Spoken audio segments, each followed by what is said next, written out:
জীবে প্রেম করে যেই জন সেই জন সেবিছে ঈশ্বর। তিনি ভারতের মহাজাগরণের অগ্রদূত। তিনি আজও শ্রেষ্ঠ পথ প্রদর্শক। তিনি যুগনায়ক স্বামী বিবেকানন্দ। মানুষের কর্তব্য অশুভকে প্রতিরোধ করা। কাজ করে যেতে হবে অবিরত, সংগ্রামও করে যেতে হবে। যতদূর সম্ভব উদ্যম প্রকাশ করতে হবে।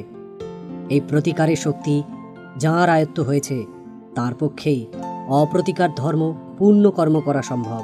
আমাদের দেশেই একটি লোকের সঙ্গে আমার একবার সাক্ষাৎ হয়। তাকে আগে থেকেই অতিশয় অলস, নির্বোধ ও অজ্ঞ বলে জানতাম। কোনো কিছুই জানার জন্যে তার কোনো আগ্রহ ছিল না। সে পশুর মতোই জীবনযাপন করছিল। আমার সঙ্গে দেখা হওয়ার পর সে আমাকে জিজ্ঞাসা করল, ঈশ্বর লাভ করার জন্য তাকে কি করতে হবে এবং কি উপায়ে সে মুক্ত হবে। আমি তাকে জিজ্ঞাসা করলাম, তুমি কি মিথ্যে কথা বলতে পারো? সে বলল যে না।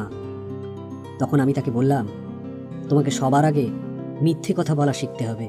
একটা পশুর মতো অথবা জড় পদার্থ হয়ে বেঁচে থাকার থেকে মিথ্যে কথা বলা ভালো। একটা মানুষ কতটা জড় প্রকৃতির হলে তবে সে একটা অন্যায় কাজও করতে পারে না। অবশ্য এতক্ষণ যে লোকটার কথা আমি বলছি তার মতো রসিক লোকও আমি খুব একটা দেখিনি। আমি তার সঙ্গে মজাই করছিলাম, কিন্তু তিনি আমার কথায় এক ফোঁটা দুঃখ পাননি। আসলে আমার এরকম বলার বিষয় হলো, সম্পূর্ণ নিষ্ক্রিয় অবস্থা বা শান্ত ভাব লাভ করতে হলে মানুষকে কর্মশীলতার মধ্যে দিয়ে যেতে হবে।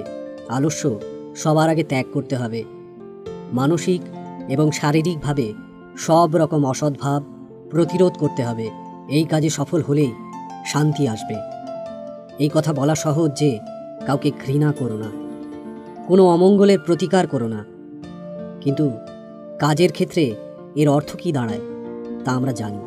যখন সমগ্র সমাজের চোখ আমাদের দিকে, তখন আমরা প্রতিকারের ভাব দেখাতে পারি।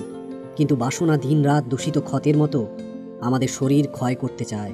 কারো যদি অর্থের বাসনা থাকে, আবার সে এটাও জানে এই জগৎ ধনপিপাসু পুরুষকে অসৎ লোক বলেই মনে করে, তবে সে হয়তো অর্থের অন্বেষণে প্রাণপণ চেষ্টা করতে সাহসী হবে না। কিন্তু তার মন দিন রাত্রি অর্থের পেছনে দৌড়তে থাকবে।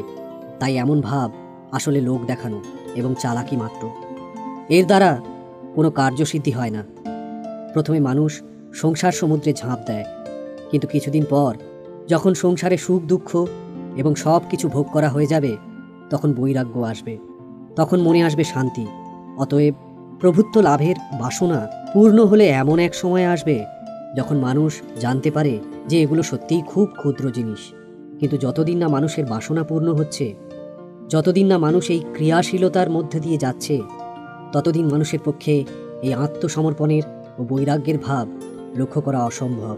এগুলো মানুষ ছেলেবেলা থেকেই শুনতে পায়। এগুলো নতুন কিছুও নয়। যুগ যুগ ধরেই মানুষ এগুলো শুনে আসছে, বড় হচ্ছে। কিন্তু এমন গুণ সম্পন্ন লোক জগতে খুবই কম হয়। আমি তো ইতিমধ্যেই অর্ধেক পৃথিবী ঘুরে বেরিয়েছি, কিন্তু আমার জীবনে যথার্থ শান্ত ও প্রতিকার চেষ্টা শূন্য 20 জন মানুষও আমি দেখেছি কিনা সন্দেহ। তাই সবশেষে আবার ওই কথাটা বলি, মানুষের অলসতা করা একদমই উচিত নয়।